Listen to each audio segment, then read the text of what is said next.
بسم اللہ الرحمن الرحیم۔ السلام علیکم، میں ہوں آپ کا میزبان محمد تحسین عباسی اور آپ دیکھ رہے ہیں میرا YouTube channel Pakistan time news. ناظرین، گزشتہ 4 اقساط میں مشتمل لیبر ڈپارٹمنٹ کے متعلق اور لیبر ڈپارٹمنٹ کا جو ورکر ویلفیئر بورڈ ہے اس کے متعلق میں نے آپ کو بتایا تھا کہ گزشتہ 20 سالوں میں 250 ارب روپے کی اس ادارے میں کرپشن ہوئی، اور اس کرپشن کے متعلق آج تک نہ کسی وزیر نے، نہ کسی مشیر نے، نہ کسی چیف منسٹر نے، کسی ادارے نے بھی اس ادارے میں تحقیقات نہیں کی، اور اس طرح سے 250 ارب روپے جو تھے یہ افسران ہڑپ کر گئے ہیں۔ ان کی کچھ تفصیلات بھی دی تھیں اور کچھ اور مزید میں آپ کو تفصیلات فراہم کروں گا۔ سب سے پہلے تو میں اس وقت ذکر کروں گا ورکر ویلفیئر بورڈ میں 2022 میں 200 سے زائد جو ہیں وہ اپائنٹمنٹ ہوئے ہیں، 7 اسکیل سے لے کر اور 11 اسکیل تک، 14 اسکیل تک اپائنٹمنٹ ہوئے ہیں، اور جو 200 سے زائد اپائنٹ ہوئے ہیں اس میں ان اپائنٹمنٹ کے سلسلے میں نہ تو اخبارات میں اشتہارات دیے گئے ہیں اور نہ ہی اس حوالے سے کوئی انٹرویو ہوئے ہیں۔ تمام ڈائریکٹ ان کو اپائنٹ کیا گیا ہے،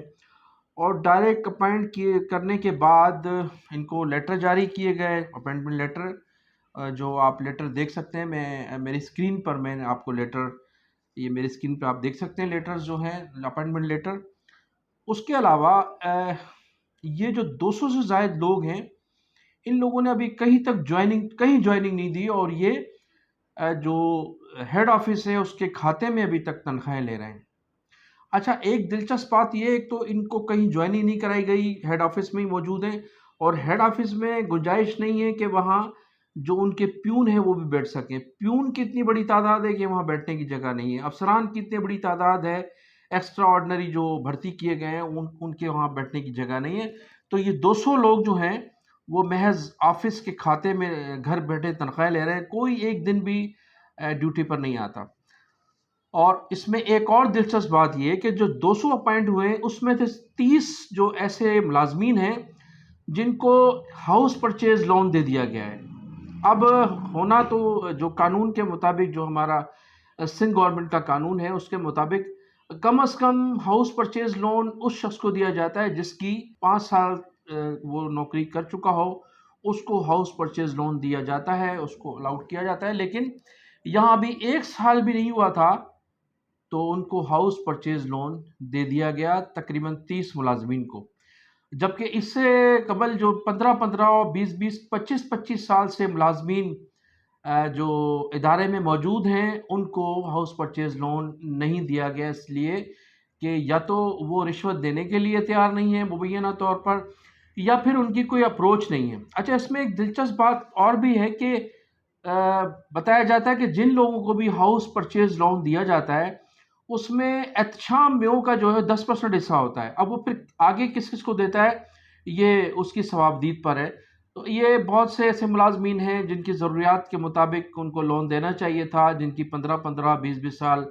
نوکریاں ہو چکی ہیں، لیکن ان لوگوں کو لون نہیں دیا گیا، بلکہ ان لوگوں کو لون دیا گیا جو سیاسی اپروچ پر گزشتہ 1 سال کے اندر جن کو اپائنٹ کیا گیا ہے، اور 1 سال نوکری تو نہیں کر رہے، صرف سیلری لے رہے ہیں گھر بیٹھ کر، ان کو 30 لوگوں کو جو ہے وہ ہاؤس پرچیز لون دے دیا گیا ہے۔ اس کی مکمل تحقیقات ہونی چاہیے۔ اب اس میں جو اس 200 سے زیادہ جو اپائنٹ کیے گئے ہیں ان پر سائن ہیں بشیر چاچڑ کے، جو ایڈمنسٹریٹو آفیسر ہیں service welfare worker welfare board کے ایڈمنسٹریٹو آفیسر ہیں بشیر چاچڑ، اس کے دستخط ہیں تمام اپائنٹمنٹ آرڈر پر۔ اچھا، اس سلسلے میں پھر مجھے ایک مقامی افسر نے بتایا جس کے خلاف انکوائری مکمل ہوئی ہے، تو اس نے بتایا کہ جو بشیر چاچڑ ہیں ان کا اپنا اپائنٹمنٹ اسی طرح سے ہوا تھا کہ نہ تو ان کا انٹرویو ہوا تھا، نہ ان کی جو نوکری تھی اور وہ اس کا اشتہار کسی اخبار میں آیا تھا، بلکہ یہ خود ڈائریکٹ اپائنٹ کیے ہوئے۔ میں نے خلاف قانون بشیر چاچڑ صاحب کا جو اپائنٹمنٹ ہے وہ بھی خلاف قانون ہے، اور انہوں نے اپنے دستخطوں سے جو 200 اپائنٹ کیے ہیں، بتایا جاتا ہے کہ محمد خان ابڑو ہیں، جناب سعید غنی صاحب جو صوبائی وزیر ہیں، ہمارے صوبائی وزیر لیبر ہیں ان کے جو ہے دست راز ہیں جناب محمد خان ابڑو صاحب، ان کے کہنے پر یہ اپائنٹ ہوئے اور بشیر چاچڑ صاحب کے ہاتھوں یہ اپائنٹ کیے گئے ہیں۔ ایک طرف تو سعید غنی صاحب جو 2 ارب روپے کی کرپشن ہوئی تھی اس حوالے سے بڑے بے چین تھے اور پریس کانفرنس کرنے جا رہے تھے۔ اس پریس کانفرنس کو وزیر اعلیٰ سندھ نے روکا کیونکہ اس میں بچن رائے پٹو صاحب ملوث تھے اور اس 200 ارب کی کرپشن میں، تو اس وجہ سے وزیر اعلیٰ سندھ نے ان کو روک لیا اور کہا کہ نہیں، آپ اس پریس کانفرنس نہیں کریں گے۔ اگر یہ پریس کانفرنس کی گئی تو پھر بچن رائے پٹو اس کی زد میں آئیں گے۔ لیکن بچن رائے پٹو صاحب تو آلریڈی 10 سے 15 ارب روپے کی کرپشن میں ملوث ہیں۔ اب سعید غنی صاحب 2 ارب روپے کی پریس کانفرنس اس لیے کرنے جا رہے تھے کہ وہاں ان کو حصہ نہیں ملا تھا مبینہ طور پر۔ جن جن جگہوں سے حصہ مل رہا ہے وہاں ان کی کوئی پریس کانفرنس نہیں ہے، کوئی احتجاج نہیں ہے، بلکہ ہوتا یہ ہے کہ اگر ان کے ادارے میں اینٹی کرپشن چھاپا مارتی ہے تو سعید غنی صاحب ناراضگی کا اظہار کرتے ہیں۔ وہ کہتے ہیں کہ کیوں اینٹی کرپشن نے چھاپا مارا، لیکن ان کو یہ نظر نہیں آ رہا کہ ورکر ویلفیئر بورڈ کو ان افسران نے تباہ و برباد کر دیا ہے۔ جو آپ کے منظور نظر لوگ ہیں، آپ 1 روپے کی انکوائری کرانے کے لیے تیار نہیں ہیں۔ آپ کے دور میں، آپ جب 5 سال سے لیبر منسٹر ہیں، اس سے پہلے آپ مشیر بھی رہے، اربوں روپے کی کرپشن ہو چکی ہے، وہ وہاں آپ کی آنکھیں بند ہیں۔ لیکن جو 2 ارب روپے کی کرپشن تھی اس میں آپ تحقیقات کر کے اور تحقیقات کروائی گئی، اور اس 200 ارب روپے کی جو 2 ارب روپے کی جو کرپشن تھی اس میں سیکرٹری ورکر ویلفیئر بورڈ جو ہیں جناب حمید جمانی صاحب، انہوں نے اس حوالے سے 3500 صفحات پر وہ رپورٹ تیار کی، اور اس رپورٹ میں ان افسروں کو ملوث قرار دیا گیا جن لوگوں کے ہاتھ میں یہ پیسے گئے ہیں اور جن لوگوں کو یہ پیسے تقسیم کرنے تھے، خاص طور پر ورکرز کی جو ڈیتھ گرانٹ تھی، ان کے ہاتھ میں تھے پیسے، ڈیتھ گرانٹ کے پیسے دینے تھے۔ پھر شادی کا جو مزدوروں کی بچیوں کی شادی تھی اس کے حوالے سے ایک بجٹ ہوتا ہے، وہ دینے تھے۔ پھر جو اسکول کے بچے تھے ان کو پیسے دینے تھے۔ وہ تمام پیسے جو تھے 200 ارب روپے افسران نے ہڑپ کر لیے تھے۔ اس کے لیے ایک کمیٹی بنائی تھی حمید جمانی صاحب نے۔ اس کمیٹی میں 3 ممبران تھے، ایک تو جناب بشیر چچڑ صاحب تھے اور ایک امجد شیخ صاحب تھے، جو جن 3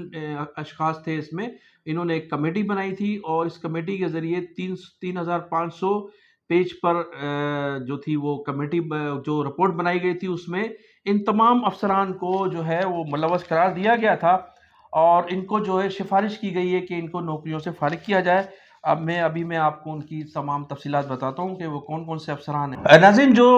3500 صفحات پر مشتمل جو کمیٹی نے رپورٹ تیار کی تھی، بشیر چاچڑ جو خلاف قانون، جن کا خود اپائنٹمنٹ ہے اور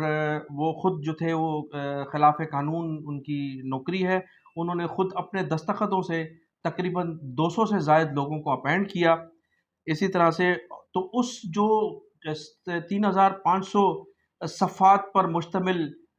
جو رپورٹ تیار کی گئی ہے، اس میں ایک جو جن کو کہا گیا ہے کہ ان کو نوکریوں سے فارغ کیا جائے،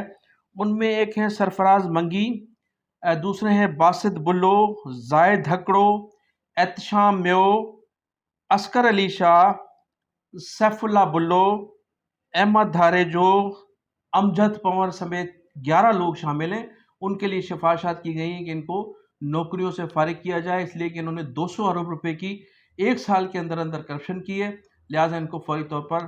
فی الفور فارغ کیا جائے۔ اور حمید جمانی صاحب جو سیکرٹری ورکر ویلفیئر بورڈ ہیں، انہوں نے مجھے بتایا کہ اس سلسلے میں ہم نے رپورٹ اینٹی کرپشن میں بھی جمع کرا دی ہے، اور کورٹ میں بھی اس کی تمام رپورٹ ہم نے جمع کرا دی ہیں، اور سفارشات کی گئی ہیں کہ ان کو نوکریوں سے فارغ کیا جائے۔ اب یہ فیصلہ سندھ گورنمنٹ نے کرنا ہے کہ ان کو نوکریوں سے فارغ کیا جاتا ہے یا ان کی جو بڑی بڑی اپروچ ہیں ان کی وجہ سے ان کو چھوڑ دیا جاتا ہے۔ تو یہ ورکرز کے جو 2 ارب روپے ہیں، 2.25 ارب روپے، یہ اب دیکھنا یہ ہے کہ ان کی انکوائری ہوتی ہے یا اسی طرح سے۔ تو ناظرین، یہ آج کی کہانی تھی۔ میں آئندہ ولاگ میں آپ کو بتاؤں گا کہ تقریباً 50 کروڑ روپے کے فرنیچر کا بھی ایک ٹیکہ لگایا گیا ہے گزشتہ 3 سالوں کے دوران۔ اب وہ کس شخصیت نے ورکر ویلفیئر بورڈ میں 50 کروڑ کا ٹیکہ لگایا ہے، اس کی تفصیلات بھی میں آپ کو بتاؤں گا۔ اور موریو صاحب کے جو بچے اپائنٹ ہوئے تھے اس کی کہانی بھی آپ کو انشاءاللہ آئندہ بلاگ میں بتاؤں گا، تمام تفصیلات سے آپ کو پوری طرح سے آگاہ کروں گا۔ اس حوالے سے میری پھر ایک مرتبہ سعید غانی صاحب سے التجا ہے اور اپیل ہے کہ وہ اس سلسلے میں تحقیقات کریں، اور ورکرز کے جو پیسے ہیں، چونکہ آپ خود ایک ورک لیڈر، لیبر لیڈر رہے ہیں، آپ کے والد بھی لیبر لیڈر تھے، ذوالفقار علی بھٹو بھی جو تھے وہ مزدوروں کے لیڈر تھے، محترمہ بینظیر بھٹو کی بھی طاقت اور اصل قوت پاکستان کا مزدور اور غریب طبقہ تھا، لیکن آپ کے رویے سے ایسا محسوس ہوتا ہے کہ ذوالفقار علی بھٹو اور بینظیر بھٹو کی روح جو ہے وہ تڑپ رہی ہوگی، جس طرح سے آپ کے انڈر میں آپ کے افسران جس طرح سے مزدوروں کا پیسہ لوٹ مار کر کے کھا رہے ہیں۔ میں انہی الفاظ کے ساتھ آپ سے اجازت چاہوں گا، آپ اپنا خیال کیجیے گا۔ پاکستان زندہ باد۔